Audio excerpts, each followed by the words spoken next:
Olá, engenheiros! Estamos disponibilizando para vocês uma videoaula gratuita sobre águas e saneamento, ciclo da água, do nosso curso online 2B Civil. Se quiser conhecer um pouco mais sobre o curso, visite o nosso site. O link está na descrição do vídeo. Bons estudos e até mais!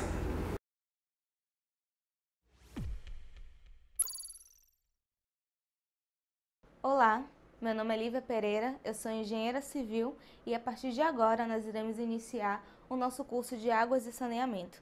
Então, para a gente começar, a gente vai falar um pouquinho sobre o ciclo da água. Então, qual é o objetivo, da nossa aula? Então, é compreender sobre o ciclo hidrológico, bem como as classificações da água. Então, o que é que nós iremos abordar nessa aula? O ciclo hidrológico, nós vamos falar rapidamente sobre o coeficiente de runoff, escoamentos e a classificação das águas propriamente ditas. Então, como é que funciona o ciclo hidrológico? O que é o ciclo hidrológico?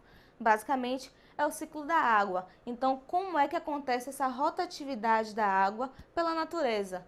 Então, como vocês podem ver na imagem do slide, elas estão numeradas, 1, 2, 3 e 4. E eu irei explicar agora o que é cada parte, dessa imagem. Inicialmente, nós falamos sobre a precipitação propriamente dita. O que é? É a chegada da água em estado líquido ou sólido na superfície terrestre. Como assim líquido ou sólido? Ela pode ser gotas de chuva, pode ser geada, gelo, granizo. Então, tudo isso é precipitação.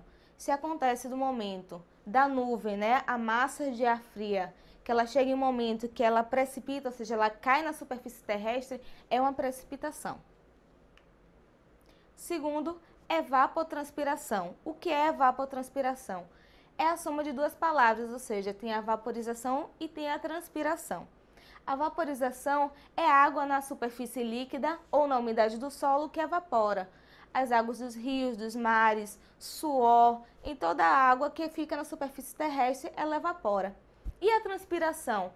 A transpiração é o processo onde as plantas elas vão perder a água para a superfície. O que é deflúvio? O deflúvio é o conhecido coeficiente de runoff, que é o quê? A quantidade de precipitação, com o escoamento dessa água. Então, o que é esse deflúvio? É o processo pelo qual a água precipitada ela vai fluir na superfície pela ação da gravidade, como nos leitos dos rios e riachos, como, por exemplo, uma parte da água ela vai escoar pela superfície, pelas gramas, pelo solo. Então, esse processo que ela vai precipitar e cair por gravidade, ou seja, ela vai ser direcionada, essa água, é o chamado deflúvio. A infiltração. Como eu disse, uma parte da água escoa superficialmente, ou seja, ela vai passar pela superfície. Outra vai infiltrar. Se ela vai infiltrar no solo, essa água ela vai passar por dentro do solo. Então, é o movimento da água dentro do solo. E escoamento, como já estávamos falando sobre escoamento, existem dois tipos de escoamento que nós trabalhamos bastante no concurso público, que tem o fluxo laminar e o turbulento. Como é esse fluxo laminar? Quando as partículas de um fluido ele vem ao longo de trajetórias, ou seja, são bem definidas, apresentam lâminas ou camadas e cada uma delas preserva a característica do meio. Por exemplo, a água seria um fluxo laminar? Não. Seria o quê? Um óleo, uma graxa, um material mais viscoso, que aí ele vai apresentar um fluxo laminar. Já a água, ela se caracteriza pelo escoamento turbulento, que vai ser quando as partículas de um fluido, elas não se movem ao longo de trajetórias definidas, ou seja, elas descrevem trajetórias totalmente irregulares, como mostra na imagem abaixo. Então, a água, por exemplo, dentro de um duto, dentro de uma adutora, dentro de um duto de água da casa, da residência mesmo, ela não vai seguir um fluxo certinho, um fluxo laminar. Ele vai ser turbulento, porque ela vai chocar entre as paredes, as partículas vão se chocar entre si e cada uma vai seguir uma trajetória diferente. E então, nós vamos para a classificação das águas. Essa classificação das águas ela vai se basear na resolução 410 do CONAMA.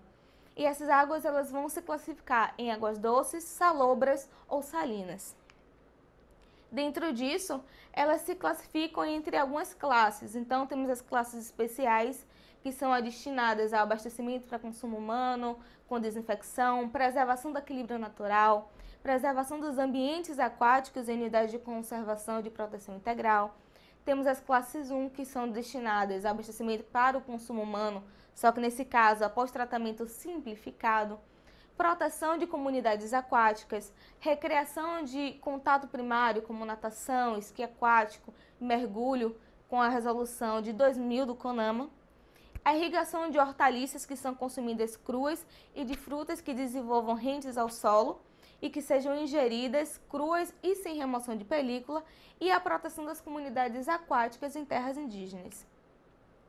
Também nós teremos, preste bastante atenção a essa classe, que é a classe 2, que são as águas que elas podem ser destinadas ao abastecimento para consumo humano após tratamento convencional, a proteção de comunidades aquáticas, recreação, de contato primário, como natação, esqui aquático, como outros já citados anteriormente, irrigação de hortaliças, plantas frutíferas e de parques, jardins, campos de esporte e lazer, como o público possa vir a ter contato direto, e a aquicultura e atividades de pesca. Então, foquem bem nessa parte dessas classificações, principalmente ao primeiro tópico, que é de abastecimento para consumo humano, que tem algumas diferenças.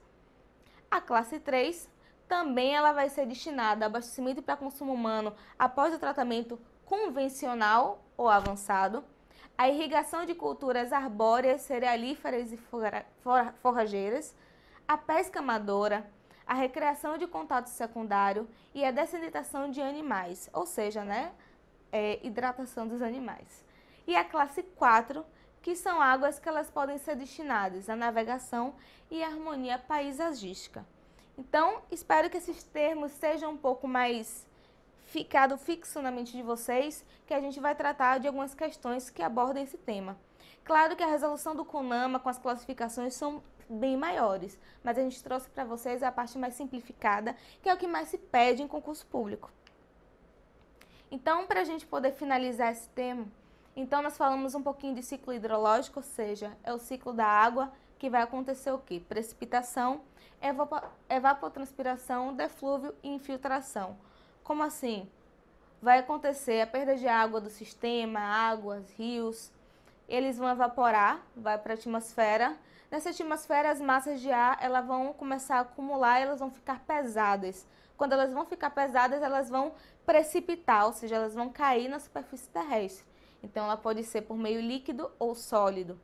Depois disso, uma parte da água ela vai escoar, ou seja, vai acontecer o deflúvio, onde a gente trata do coeficiente de runoff.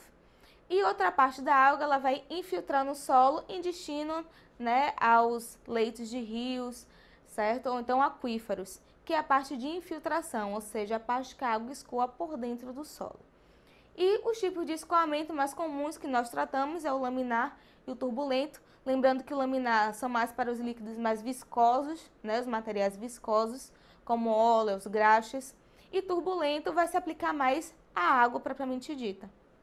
E, considerando a classificação das águas, segundo o CONAMA, vai se dividir entre doces, salobras e salinas. Dentre elas vão ter vários processos de aplicação, como já dito anteriormente, de utilização para o consumo humano, com desinfecção, com tratamento convencional, para utilização de parte aquática, de alimentação de animais, para irrigação, entre todas essas. E aí, espero que vocês gravem muito bem isso.